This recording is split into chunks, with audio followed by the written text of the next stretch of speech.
क्या आप जानते हैं कि रतन टाटा जी ने इसी लड़की की वजह से अपनी जिंदगी में कभी भी शादी नहीं की? लेकिन क्यों? कौन थी ये लड़की? आखिर इनका रिश्ता क्या था? और क्यों इनकी वजह से रतन टाटा जी ने अपनी जिंदगी में कभी भी शादी नहीं की? चलिए जानते हैं। तो बात है 1960 के दशक की। तब रतन टाटा जी 23 साल के थे। अमेरिका के लॉस एंजलिस में कॉर्नेल यूनिवर्सिटी में आर्किटेक्चर की पढ़ाई कर रहे थे। कॉलेज में ही उनकी मुलाकात एक शर्ली नाम की अमेरिकन लड़की से हुई और देखते ही देखते दोनों में दोस्ती हो गई। और ये दोस्ती कब प्यार में बदल गई ये दोनों को भी पता नहीं चला। पढ़ाई पूरी होने के बाद शर्ली और रतन टाटा अमेरिका की एक कंपनी में साथ में जॉब करने लगे। रतन टाटा और शर्ली का रिश्ता काफी अच्छा था, इसलिए उन्होंने शादी करने का फैसला किया। लेकिन किस्मत को उनका साथ मंजूर नहीं था, इसीलिए कुछ ऐसी परिस्थितियां बनी कि सब कुछ बदल गया। दरअसल रतन टाटा जी की दादी जी, जिनका नाम नवाज बाई सेठ था, उनकी तबीयत अचानक से खराब हो गई।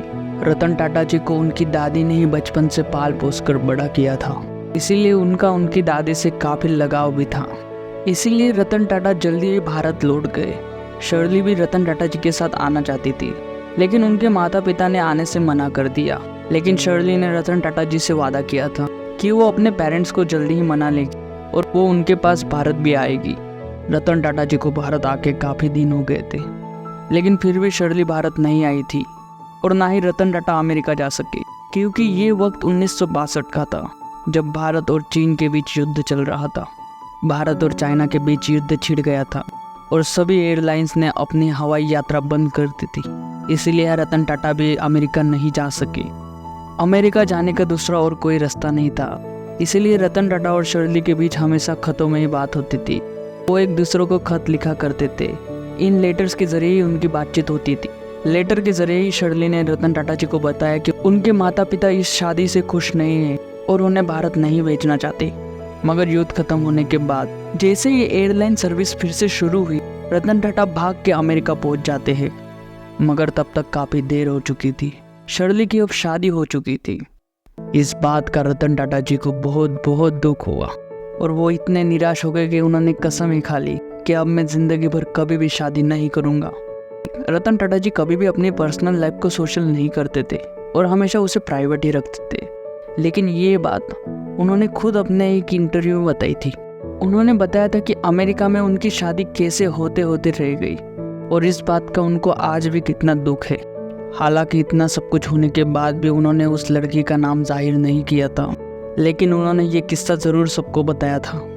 इसके बाद रतन टाटा फिर भारत लौट आए। तब भारत में JRD टाटा ग्रुप्स के चेयरमैन थे और उनकी कोई संतान भी नहीं थी।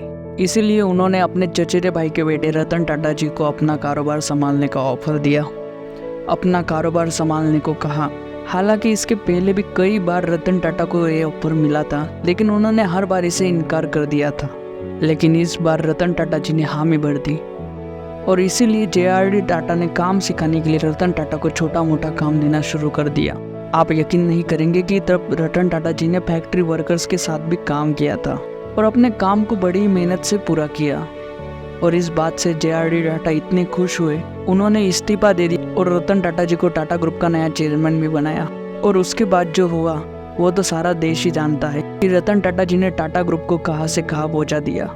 आज रतन टाटा भारत के सबसे बड़े बिजनेसमैनों में से हैं। वो हर साल करोड़ों रुपए तो दान में दे देते हैं।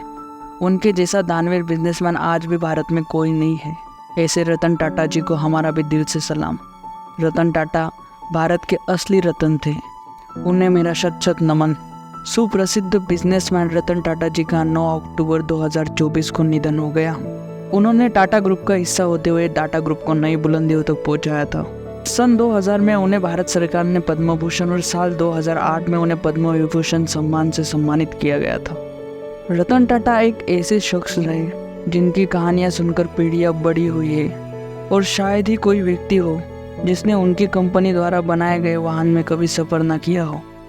टाटा मोटर्स का नाम बच्चे से लेकर बुजुर्ग तक जानते हैं। रतन टाटा जी का जन्म 28 दिसंबर 1937 को हुआ था।